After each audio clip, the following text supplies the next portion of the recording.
You know the feeling. No alarm, no loud noise from the street. Your eyes just snap open in the pitch black.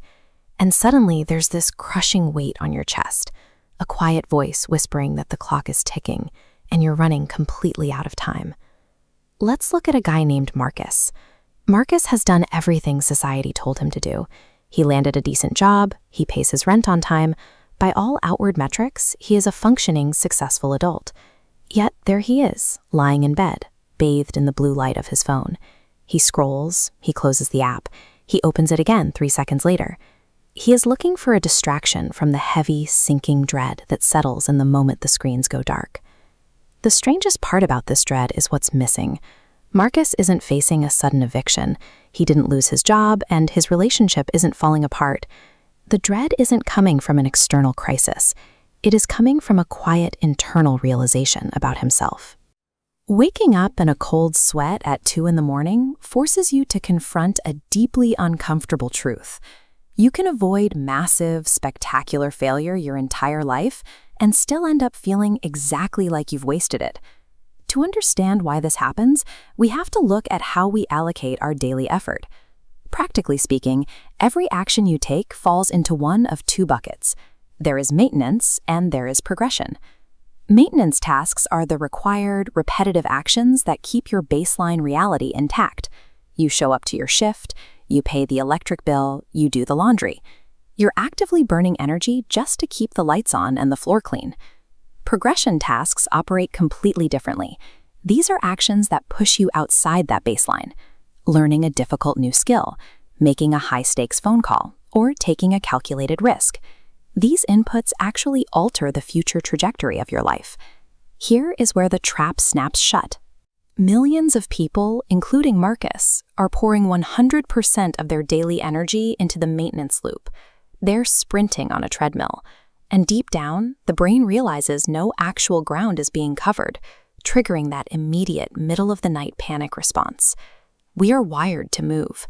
When a life is perfectly maintained but completely devoid of forward movement, the mind perceives that stagnation as a severe threat. To your subconscious, standing perfectly still feels a lot worse than falling down. One night, instead of reaching for his phone to numb the anxiety, Marcus forced himself to sit up. He grabbed a blank notebook and decided to run a brutal audit on his own behavior. He wrote down a single, highly specific question.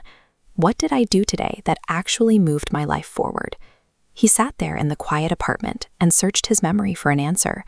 He looked at the hours he spent at his desk, the emails he sent, the chores he finished, and he realized the answer for that specific day was absolutely nothing.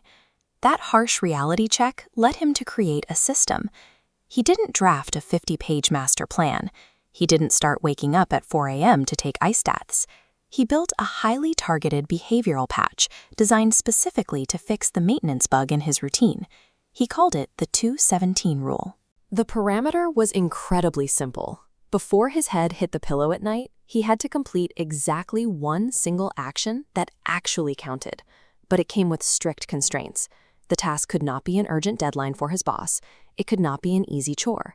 It had to be an action he actively felt resistance toward and would normally find an excuse to avoid.